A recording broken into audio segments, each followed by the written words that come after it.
I've had enough of pinching pennies. I'm exhausted by it. When we first tied the knot, my husband praised me as a prudent and thrifty wife. But in just 3 short years, he's changed so much. Your complexion looks patchy, doesn't it? You don't take good care of your skin, do you?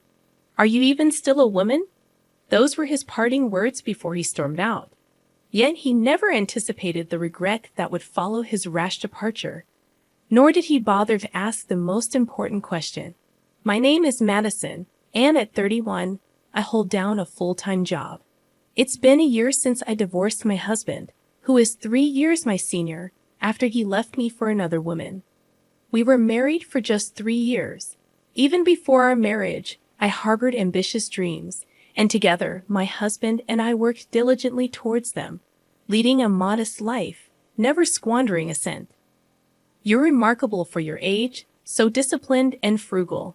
My husband used to marvel, observing the steadfastness with which I managed my affairs. He was quick to envision a future together. Within a year of courtship, he proposed, and we became husband and wife.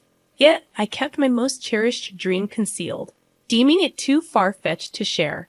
I feared his ridicule if I were to divulge it. Instead, I engaged him in our frugality game, meticulously managing our finances without disclosing the ultimate purpose. As time passed and our marriage matured, my husband underwent a subtle transformation. You still meticulously track every penny. You spend so much time with those account books. He jest, poking fun at my thriftiness. It's almost refreshing to find an error, he'd add with a smirk, while I found solace in the precision of my records, treating it like a personal challenge. Unfazed, my husband would retreat to his phone, leaving me to my calculations. When our daughter arrived, I took on a part-time job as a newspaper delivery person to supplement our income. My early morning departures irritated my husband, but our daughter slept soundly, as if she sensed the importance of my endeavor, my dream. Through rigorous economizing and additional work, I steadily grew our savings until they reached a point where my husband couldn't scoff when I finally revealed my dream to him. "Listen, honey, there's something I need to talk to you about," I began, ready to finally share my long-held dream with my husband. But before I could say another word, he cut me off with a strange irritation in his voice. "Shut up! Are you going to lecture me about saving money again? Every day, it's save this, save that. It's getting old," he snapped. It wasn't news to me that he had grown increasingly annoyed with my frugality over the years. Sensing his frustration, I had refrained from mentioning anything about saving money for quite some time. But it seemed even the mere presence of my efforts to eliminate waste had become suffocating for him. "You act like you've achieved something when you've done nothing. What's with that smug look?" he continued, his words cutting deep. As he criticized me, I couldn't help but think how all the qualities he once admired about me had now become faults in his eyes. Every interaction with him seemed like an unwarranted attack, blaming me for things beyond my control. It was as if his perception of me had shifted drastically, while I remained unchanged. He no longer found joy in our shared endeavor of saving money. Instead, he sought distractions to vent his frustrations. It dawned on me then that perhaps he had never truly shared my values of thriftiness and stability. Maybe he was merely intrigued by the novelty of it all when we first met. I recall the drunken confession he made once, admitting to squandering his mother's savings without her consent. Despite previously claiming she had passed away, it became evident that he had always been a reckless spender, lacking in financial discipline. In realizing this, I understood that our differences in money management ran deeper than I had initially thought. It wasn't just a matter of differing viewpoints. It was a fundamental misalignment of values. After listening to my story, I foresaw my husband's growing reluctance towards our frugal lifestyle. As expected, he began to express irritation with saving money and gradually revealed his true character. Night after night, he returned home inebriated, neglecting to provide us with enough money for essentials. One evening, as he stumbled in during the wee hours, I mustered the courage to confront him. "Can you at least leave some money for our daughter's milk?" You're her father, aren't you? I pleaded. His response was dismissive, claiming his earnings as his own to spend as he pleased. Eventually, he ceased contributing to our household altogether. I couldn't ignore the flickering shadow of another woman in his life, nor his increasing belligerence towards me. It reached a point where he either absented himself for days on end or moved in with his mistress. Realizing the futility of salvaging our marriage, I made the decision to leave. I refused to remain tethered to a man who shirked his responsibilities, indulged in vices, and failed to provide for us. With both my parents gone and a baby to care for, I turned to my maternal aunt for support. Despite my reluctance to burden her, I confided in her about my predicament and asked to stay with her for a while. Understanding my plight, she welcomed me into her home, having gone through a divorce herself. I gathered my courage, filed for divorce, and moved out of the apartment I once shared with my husband. It was a rare occasion when someone visited our home during those turbulent times. Later, as the divorce proceedings unfolded, my husband contacted me, claiming he had signed the papers. We met at a cafe where he presented me with a bulging envelope from his jacket pocket, cautioning against any future disputes. Inside the envelope lay a substantial sum of money, accompanied by his declaration of intent to marry into a wealthy family. Seeing through his pitiful attempt to buy his way out of our marriage, I couldn't help but retort with biting sarcasm. If you marry into wealth, you won't need to worry about saving anymore. As those words left my lips, I couldn't shake the thought that a woman who would entertain a man like my husband couldn't possibly be as wealthy as he claimed. At best, she might be running a small business. Yet my husband departed without a hint of love or concern for our daughter. In turn, I saw no reason to disclose to him the identity of the visitor who had graced our doorstep the day I left with our daughter. Leaving my daughter in the care of my aunt, I returned to work. One day, much to my surprise, my aunt remarked, "Since you've been here, the utility bills have decreased." I couldn't help but chuckle at her observation. I have a knack for saving money, I confessed proudly. Eager to repay my aunt's kindness, I got creative. My thrifty nature and keen eye for waste allowed me to identify areas where we could cut costs. When I shared my strategies with her, she was amazed. "I must tell my friends about this. They'll be thrilled," she exclaimed. Grateful for her support, I gathered her friends and shared my money-saving techniques with them.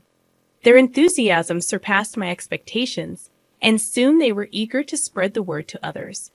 What started as a simple gesture of gratitude blossomed into regular lectures on financial efficiency.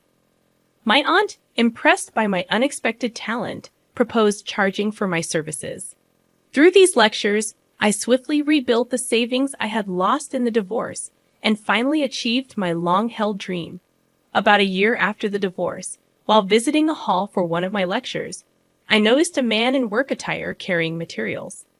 As I observed him casually, something about him caught my attention.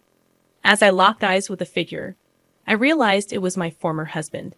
His gaze met mine, and recognition dawned on his face. In a split second, I felt a sinking sensation in my stomach, but it was too late. A smug grin spread across his face from a distance. Desiring no conversation, I feigned ignorance and made a swift exit through the hall's exit. However, he pursued me and intercepted my path. "You don't have to run away. We're divorced," he declared with a half smile, as if proud of some achievement I hadn't even heard of. "I've been put in charge of a company owned by my wife's father. I'm here to oversee some work with my team. I'm slated to become the company president, so I'm quite busy," he boasted, peering at me expectantly. Then, with a mocking tone, he asked about my situation. "I heard you're on welfare. Despite your penny pinching, if you can't earn, you're still going to struggle, right?" His sarcastic grin was unmistakable as he awaited my response. I furrowed my brow in disbelief. "Who are you confusing me with?" I retorted sharply. He maintained his half-smile, unfazed, and continued his barrage of accusations. "Didn't you go begging to the landlord of our old apartment for a loan?" His laughter punctuated his words. Then his demeanor shifted briefly to seriousness. I went to collect some belongings left behind when I moved out. The landlord mentioned something about you struggling and suggested welfare. Was that not you? His doubtful gaze scrutinized me, but I stood before him impeccably dressed, my appearance hardly resembling that of someone on welfare. I explained. I had forgotten until now. Your mother visited shortly before our divorce, seeking financial help. Out of sympathy, I obliged. She was the visitor who came when I was leaving, not a representative of my financial state. My revelation seemed to genuinely surprise him. You're joking, right? Mom is alive, seriously. If she knew my current situation, she might demand her money back. He revealed the turmoil his mother had faced upon discovering he had squandered her diligently saved savings. As I locked eyes with my former husband in the hall, I realized with a sinking feeling that he had spotted me too. Before I could slip away, his grin widened, and he hurried over to intercept me. No need to run off. We're divorced, he remarked with a half smile, flaunting something I hadn't heard. I've been put in charge of a company owned by my wife's father. I'm going to be the president, so I've got a lot on my plate, he continued, his gaze lingering on me. Then, with a mocking tone, he inquired about my situation. I heard you're on welfare. Despite all your savings, you're still struggling, aren't you? I furrowed my brow in response. Who are you confusing me with? I retorted. Unfazed, he persisted, claiming I had sought a loan from our former landlord. Amused by his accusations, I chuckled. I was there to collect my belongings after moving out, he added, his tone shifting momentarily. The landlord mentioned welfare. Wasn't that you? He questioned, casting a doubtful glance my way. Dressed impeccably in recognizable brands, with my hair and nails meticulously groomed, I hardly resembled a welfare recipient. I explained, your mother visited our old apartment before we divorced. She needed money, and I couldn't turn her away. His incredulous expression betrayed genuine surprise. Mom's alive. No joke. If she knew how I lived now, she might want that money back, he remarked, his tone tinged with regret.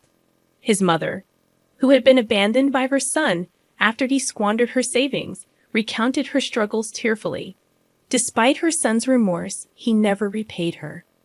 Upon visiting me, she revealed her desire to reconcile, having tracked down our address through a relative. Sensing my husband's unease, I informed him that I had given her his company name, although I had left the job 3 months prior to oversee my in-laws' business. My husband appeared relieved until I disclosed that I had passed on the envelope containing the money from our divorce settlement, now belonging to his wife's family company, as a gesture of goodwill. His shock was palpable as he struggled to comprehend the depth of his mother's plight. As I recounted her situation, he grew increasingly agitated, finally breaking into a cold sweat. As I suggested informing his mother of his current employment, his phone rang, likely his current wife calling. Startled, he fumbled for his phone, his expression a mix of panic and disbelief. Suppressing a laugh, I responded, Is she asking me to take care of her? With a casual wave goodbye to my husband, engrossed in his phone call, I strode towards the neighboring apartment building. My husband, noticing my departure, interrupted his conversation, beckoning me to wait. Where do you think you're going? That's an expensive building. You'll get in trouble if you go in without permission, he cautioned. Turning to face him, I revealed, I'm the owner of this building. I've rented out all the other units, but my daughter and I reside on the top floor. His stunned silence spoke volumes.